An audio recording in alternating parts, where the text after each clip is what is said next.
आप लोगों ने परमेश्वर के वचन में से जो हवाले हैं वो सुन लिए,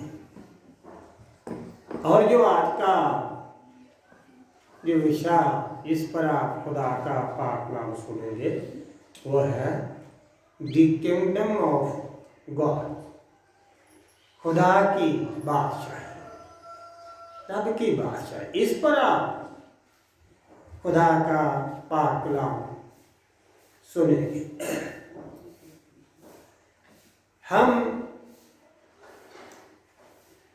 एक बात को देखें कि खुदा सारी दुनिया का बनाने वाला है और खुदा सब इंसानों का मालिक है, सब कौमों का मालिक है, और खुदा की हुकूमत सब चीज़ों पर है, हर देश पर और हर इंसान पर, सब चीज़ों पर खुदा की हुकूमत। और खुदा के वचन में ज़बूर 103 में ये बात फरमाई गई है 19 आयत में, और परमेश्वर के वचन में जो फरमाया गया वहाँ पर वो इस तरह से है, खुदा की हुकूमत आसमां में कायम है, खुदा की हुकूमत आसमां में कायम है, और उसकी बादशाही का हुक्म सब चीज़ों पर चलता है। आसमां में खुदा की हुकूमत कायम है और सब चीज़ों पर खुदा का हुक्म चलता है। तो ये कलाम में ये लिखा, तो हम ये देखें कि कोई ऐसी चीज़ नहीं यहाँ पर जो खुदा का और उसकी बादशाही नहीं है। पर हमें इस बात को अच्छी तरह से समझना चाहिए कि खुदा ही है जो हमें सब कुछ देता है, सब जानदार चीज़ों को, सब ज़रूरत की चीज़ें देता है, रोटी, कपड़ा, मकान, खाने की चीज़ें, पहनने की चीज़ें, सब कुछ खुदा करता है। बादशाह का काम ही यही होता है कि वो अपनी प्रजा पर वो रहम करे, मदद करे, उनकी देखभाल करे, हर खतरे से बचाए और हर ज़रूरत को पूरा करे। बादशाह का यही काम होता है। और प्रजा का काम होता है कि वो लोग अपने बादशाह के अधीन रहे, उसकी इच्छा पर चले, इसी को हुकूमत कहा जाता है। तो हम ये देखें कि इसी नज़रिए से हम ये देखें कि खुदा सब देशों पर और सब इंसानों पर खुदा हुकूमत करता है। और खुदावंद यीशु मसीह ने भी इस विषय को लिया और उसने भी खुदा की बादशाही के विषय में कितनी तमसीलें दी, कितनी बातें की और कई तरह की तमसीलें दी। और इसका जो ओरिजिन है पुराने नेम से भी है। आप दानियल नबी की किताब में से अगर सुनेंगे और उसका 4 बाब 3 आयत, तो वहाँ पर लिखा है कि खुदा की हुकूमत वो हमेशा हमेशा की है और उसकी सरदारी पीढ़ियों पीढ़ी तक हमेशा की। खुदा की हुकूमत हमेशा हमेशा की है। ये दानियल नबी की किताब 4 बाब 3 आयत में लिखा है। और नबूकदनेस्सर जो कि इतना हम ये देखें कि कितना सख्त आदमी था, तो उसने इस बात की गवाही दी कि वाकई में खुदा खुदा ही है। खुदा वो हर एक को जो चाहे जिस पर रहम करे उसको ऊंचा करता है और जो घमंड करता है उसको नीचा करता है। तो उसने इस बात को माना कि खुदा सब चीज़ों पर हुकूमत करता है।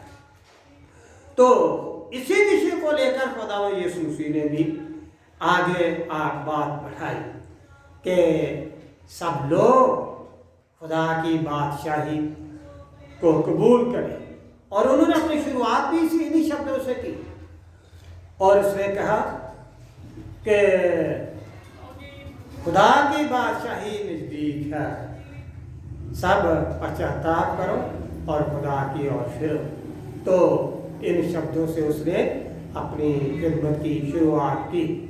पर आज हम ये देखेंगे कि ये खुदा की बादशाही असल में है क्या। सबसे जो पहली बात है वो ये है कि खुदा की बादशाही एक बड़े भेद की बात है, भेद की बात है, और जो कि बिल्कुल नज़दीक आ चुकी है। मत्ती की इंजील 10:7 में लिखा, यीशु मसीह ने अपने चेलों को कहा, चलते चलते तुम लोग प्रचार करो और लोगों को कहो कि खुदा की बादशाही नज़दीक आ गई है और तुम लोग खुदा की ओर फिरो, खुदा की बादशाह बिल्कुल नज़दीक आ गई है। तो ये एक बड़े भेद की बात है कि खुदा कैसे कैसे ये अपने सारा काम पूरा कर रहा है अपनी बादशाह का।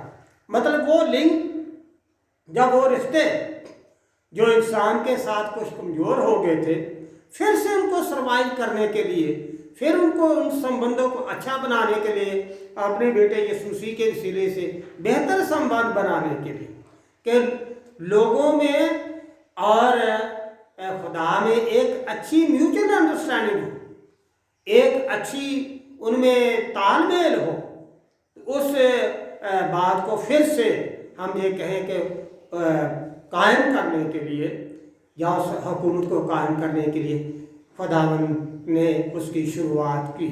यीशु मसीह ने, उसके बेटे ने शुरुआत की, अपने चेलों को भेजा और ये कहा कि वो नज़दीक आ गई, वक्त आ गया कि तुम लोग उसमें शामिल हो। यह है बड़े, हम ये देखेंगे कि ये बड़े असल में देखा जाए बड़ी भेद की बात है तो हम ये देखें भविष्य में मिलने वाला सब कुछ, पर यह एक भेद की बात है कि हम लोग उस बात को समझते हुए खुदा की ओर फिरें और उस हुकूमत को कबूल करें। चेलों को इसीलिए भेजा गया कि वो बताएं कि आप लोग खुदा की बादशाहत में शामिल होने के लिए अपने आप को खुदा के हाथ में दें। जो दूसरी बात मैं आपको बताना चाहता हूँ कि ये इसकी पहचान है क्या, कैसे होती है ये खुदा की बादशाही। बड़ी बात यह है, ये एक सिंपल सी सबमिशन, छोटी सी सबमिशन कि हम अपने आप को खुदा के हाथ में दें, उस चीज़ को कबूल करें जो खुदावन ने हमारे लिए बहुत अच्छी चीज़ या हम ये कहें एक बादशाह जो हमारे लिए तैयार की है, तो हम उसको कबूल करें। मत्ती की इंजील में आप देखेंगे 5 बाब में 19:7 में लिखा, सो जो कोई ने सबना तो छोटे हुक्मां विचों एक नूं टाल दे ਅਤੇ ਇਸੇ ਤਰ੍ਹਾਂ ਮਨੁੱਖਾਂ ਨੂੰ ਸਿਖਲਾਏ ਜੋ ਸੋ ਸਵਰਗ ਦੇ ਰਾਜ ਵਿੱਚ ਸਭਨਾਂ ਨਾਲੋਂ ਛੋਟਾ ਕਹਿਲਾਏਗਾ, ਪਰ ਜਿਹੜਾ ਉਹਨਾਂ ਦੀ ਪਾਲਣਾ करे ਅਤੇ सिखाए ਉਹ स्वर्ग के राज में ਵੱਡਾ कहलाए। जो पालना करे उसकी बातों की, तो असल में देखें बादशाह है क्या, फरमाबरदारी। अगर खुदा हमें सब कुछ देता है और हमारी मदद करता है तो इंसानों का फर्ज है वो भी फरमाबरदारी करें और अपनी इच्छा को या अपने आप को या अपने मन को खुदा के हाथ में दे। यही खुदा की मर्जी है और इसी को हम ये कहेंगे खुदा की बादशाही कहा जाता। अगर खुदा अपना फर्ज निभाता है तो इंसान के लिए बहुत ज़्यादा ज़रूरी है कि वो भी अपना ये फर्ज पूरा करे, वो भी अपने बादशाह की या हम ये कहें अपने परमेश्वर की फरमाबरदारी करें। और ये एक सबमिशन कि हम उसको कबूल करें और हम अपने आप को खुदा के हाथ में दें। तीसरी बात जो मैं आपको बताना चाहता हूँ कि ये बादशाह ऐसी है जो कभी खत्म होने वाले, एवर लास्टिंग किंगडम, रब की हुकूमत। ये दुनिया की हुकूमतों की तरह नहीं है कि आज है 5 साल के बाद बदल जाएगी, नहीं, ये चलती रहेगी, चलती रहेगी, कभी खत्म होने वाली नहीं। और उसमें हम ये देखें हर तरह की बरकत, खुशहाली और ये सब कुछ होगा, पर ये हमेशा हमेशा के लिए। आप ये देखें कि डाकू जब सलीब पर था तो उसने खुदा यीशु मसीह से क्या अर्ज की, क्या मांगा? प्रभु जी, जब तुम अपनी बादशाह में आए तो मुझ पापी को याद करना। खुदा की बादशाही जो है वो अबद के लिए, कभी खत्म होने वाली नहीं है। जब तू अपनी बादशाह में आए, मतलब फिर जब वो समय होगा जब यीशु मसीह जब आएगा, फिर शैतान नहीं होगा, फिर बुराई नहीं होगी, फिर कोई झगड़ा नहीं होगा, फिर किसी को किसी तरह की भूख या प्यास नहीं होगी, फिर कोई हम ये कहें तो कोई कंगाल नहीं होगा।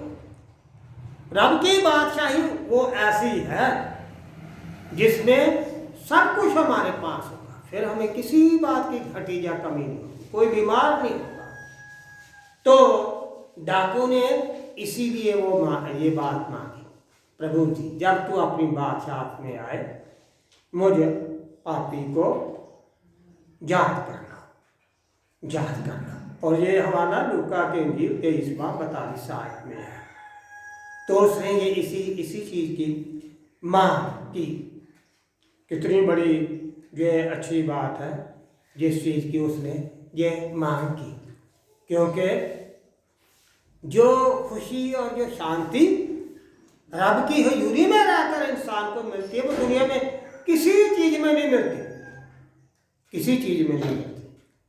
वो खुशी या शांति इंसान को मिल नहीं सकती। ये एक नेचुरल चीज़ है कि हम खुदा के बिना नहीं रह सकते, उसकी हजूरी के बिना हमें खुशी और शांति बिल्कुल नहीं मिल सकती। दुनिया ढूंढती है ये सब चीज़ें, ये सब चीज़ें। एक बार ना एक बीमार था तो उसको डॉक्टर कहने लगा, भाई ऐसा है कि तू किसी जो साइकोलॉजिस्ट है तो साइकियाट्रिक का उसके पास जा।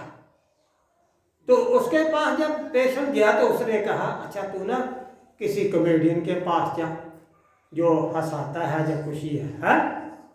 तो वो कहने लगा ऐसा है कि मैं ही तो वो कॉमेडियन हूँ या सर्कस में काम करने वाला हूँ, दुनिया को जरूर हंसाता हूँ, पर मेरा कहने का उसका कहने का मतलब ये था, पर मुझे कोई खुशी या मुझे कोई शांति नहीं।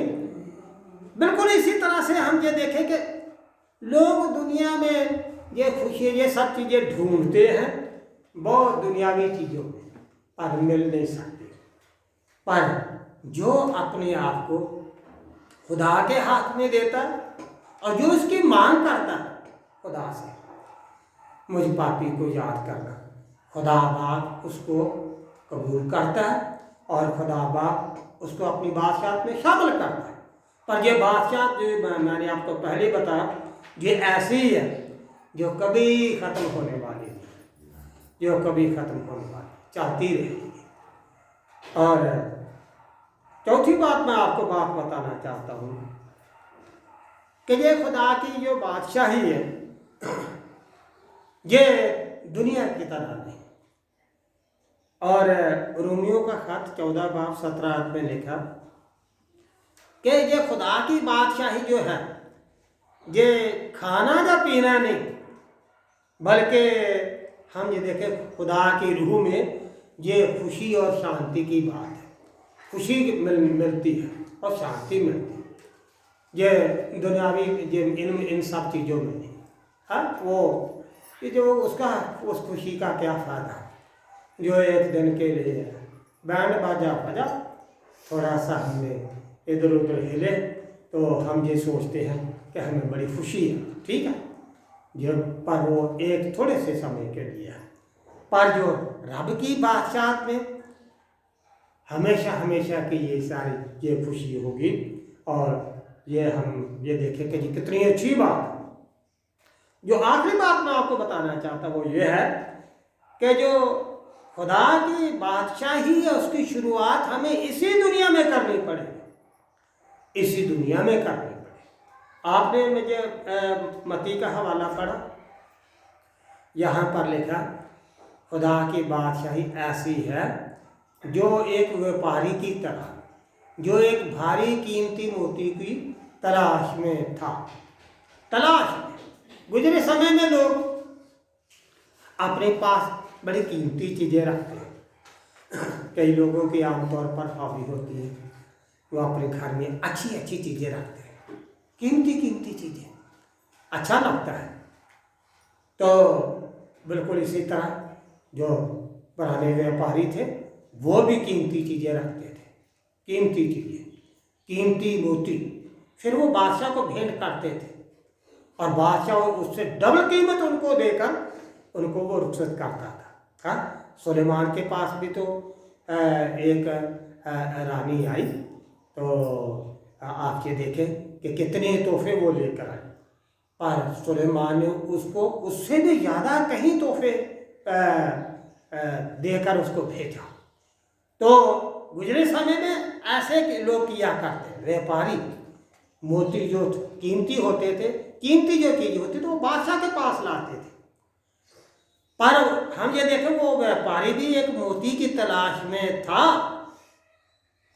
ये उसकी इच्छा थी, तलाश में था, और जब मिल गया उसने सारा कुछ देकर अपना बेचकर उस मोती को खरीद लिया। पर बड़ी बात यह है कि जो तलाश करते हैं, जो चाहत रखते हैं, उन्हीं को मिलती है। जो वेली नहीं करता, जो ढूंढता नहीं, और वचन में तो लिखा ढूंढोगे तो पाओगे, जो ढूंढता नहीं तो उसको मिलेगा कैसे? जो चाहत नहीं रखता वो रब की बादशाह में जाएगा कैसे?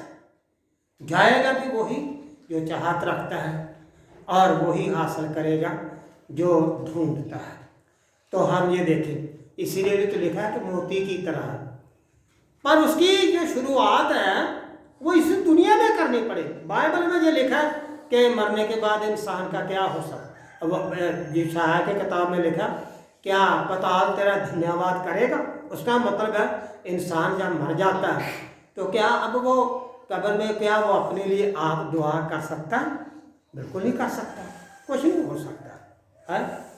आप ये देखिए कि चांस एक भाई को नहीं मिला, एक अमीर आदमी वो चला गया नरक में, तो फिर वो कहने लगा प्रभु जी मुझे भेज, मेरे 5 भाई और हैं, 5 भाई और, वो भी कहीं मेरी जगह ना आ जाए। तो पर प्रभु परमेश्वर ने इब्राहिम ने क्या कहा, वहाँ पर सेवक हैं, नबी हैं, उनकी सुने। नहीं जी, कोई जिंदा होकर जाएगा तो वो उसकी सुनेंगे। उन्होंने कहा अगर उनकी नहीं सुनी, सेवकों को नहीं सुनी, तो चाहे तो मुर्दों में से जिंदा होकर भी चले जाए तो वो नहीं सुनेंगे, वो नहीं सुनेंगे।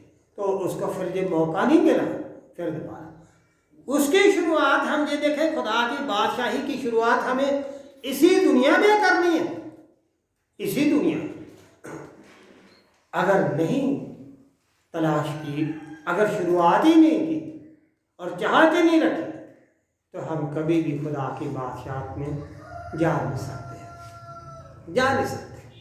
खुदा कोई इतना हम ये देखें उसमें डिस्क्रिमिनेशन नहीं करता, चाहे को आगे पहले से आता है चाहे तो बाद में आता है, खुदा उसमें कोई फर्क नहीं करता, खुदा सबको कबूल करता। पर इतना कि जो चाहत से वो आए तो सही, चाह तो रखे, अगर चाह नहीं रखी तो वो कैसे रब की बादशाहत में जा सकता है।